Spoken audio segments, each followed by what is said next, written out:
신기한 게 자주 가는 곳인데 이렇게 있으니까 기분이 묘하게 마음이 조금 슬프기도 하고. 2020년에 N번방 사건이라든지 여러 가지 디지털 성범죄와 관련한 여러 가지 사건들이 있었잖아요. 그 사건들에 있어가지고 그 모니터링을 하기 위해서 왔습니다. 처음에 법원에 갔을 때 그 법정에 들어갔을 때 이렇게 드라마를 생각했었거든요. 내가 사는 세계와는 완전히 다른 세계일 것이다 라고 생각하지만 드라마랑은 정말 다른 곳이었고 가해자도 일반인이고 보는 피해자들도 일반인이에요. 그 분위기랑 또 그 가해자를 이렇게 직접 보는 그런 걸 보면서 굉장히 긴장해서 배앓이를 좀 심하게 했었습니다. 힘든 것보다는 좀 분노에 찬다고 해야 되나? 간이 디비진다 해야 될까? 일단 이 분노를 어떻게 해야 될지를 사실은 몰랐어요. 몰랐지만 그럼에도 불구하고 우리가 생각하기에는 할 수 있는 것들이 무엇인지를 생각을 하다 보니 피해자는 법원에 오질 않거든요.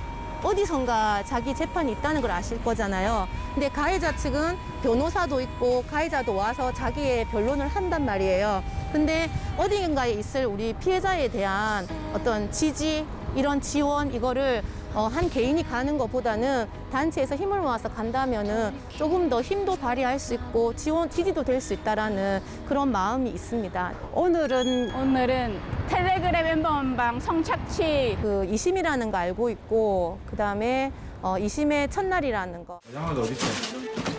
연결 케이블이지. 또 없어요. USB 있잖아. 경찰에 구속된 이 남성은 작년 9월 카카오톡을 통해 음란 행위를 해보라고 부추겼고 이렇게 해서 제작한 영상을 텔레그램에서 공유했습니다. 아동을 성착취한다는 건 정말 악마적인 거라고 생각하고 있거든요. 사진을 찍어서 그게 자꾸만 평생을 떠돌아다니는 거예요. 어떻게 계속 지울 수가 없잖아요. 그러면 내가 만약에 그 대상자라고 하면 과연 살아갈 수 있을까 저는 생각이 들거든요. 특히나 어린 아이지 않습니까? 아이는 다 기억한단 말이에요. 그 어떤 느낌들을. 1심에서 제가 5년이 선고됐는데 이제 피해자가 너무나 무겁다. 내가 저지른 범죄에 비해서 형을 너무 무겁게 나한테 내렸다라고 항소를 해서 기본적으로 습관적으로 밥을 먹듯이 1심이 일어나고 나면 2심은 무조건 항소를 하는 것 같아요. 왜 깎아줄 거라고 생각하니까. 어이없죠. 예. 지정신인가 싶고 뭐 이런 얘기 하면 안 되죠. 오늘 재판 끝나시고 다시 여기에서 봅시다. 네, 여기로 오겠습니다.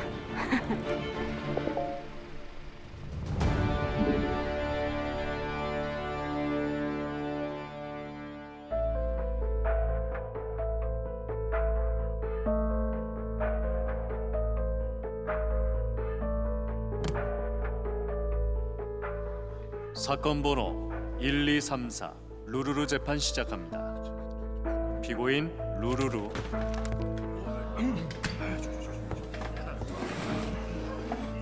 피고 측 공소 사실을 인정은 했지만 1심에서 선고한 5년형에 대해 부당하다는 이유로 항소를 제기한 게 맞습니까? 네, 맞습니다. 그동안 피해자와 합의는 있었습니까? 피해자와의 협의를 원했지만 피해자가 메신저를 탈퇴해 접촉이 어려워 합의는 불가했습니다. 그렇다면 1심 판결 이외에 다른 감형 사유가 있습니까?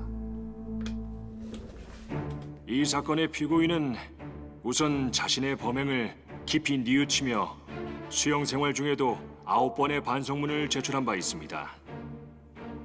중학교 시절 소아성애로 성적 가치관을 형성하는 데 어려움이 있었고 고등학교 시절에는 그로 인한 우울증과 ADHD를 깊이 앓은 전력이 있습니다. 이런 상황에 피고인을 보살펴줄 가정 환경 또한 어려웠습니다. 피고인의 아버지는 환경 미화원이고 어머니는 식당 종업원으로 궁핍한 생활을 이어가고 있는 데다 지체 장애인인 형을 두고 있어 사회적 유대관계를 형성하기 힘들었다는 점을 감안해 감형해 주실 것을 요청드립니다. 마지막으로 피고인 할 말 없습니까? 존경하는 재판장님, 제가 저지른 범행으로 씻을 수 없는 상처를 받은 피해자에게 용서를 구합니다. 저로 인해 고생하는 부모님에게도 미안하고 마음 깊이 반성하고 있습니다. 피해자에게 미안하게 생각합니다. 선처해 주신다면 앞으로 열심히 살겠습니다. 재판장님, 피고인의 최후 진술문을 제출합니다. 선고는 11월 11일 하겠습니다.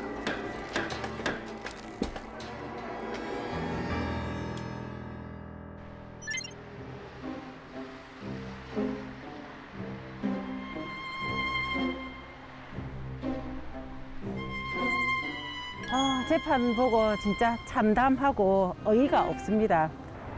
개탄스럽다. 그렇습니다. 할 말이 없네요. 범죄 사실을 본인이 인정은 하는데 나한테 선고 내린 게 너무 무겁다라고 발언을 한다는 자체가 매번 볼 때마다 좀 당황스럽고, 오늘도 사실은 그 감형의 이유를 들어서 그 반성문을 제출하면서 울었잖아요. 근데 왜 울었는지 저희들은 사실은 이해할 수가 없고, 좋지 않은 환경에서 양육된 것이 범죄를 저지른 어떤 발단이 된 것처럼 얘기를 하면서, 그렇기 때문에 이 5년이라는 형이 너무 무겁다 뭐 이런 식으로 얘기를 했거든요. 근데 사실은 그게 환경미화원이고 식당 종업원이 많은 사람들을 모욕하는 일이라는 말이죠. 아, 보기 싫네요, 지금은. 예, 보기가 싫어.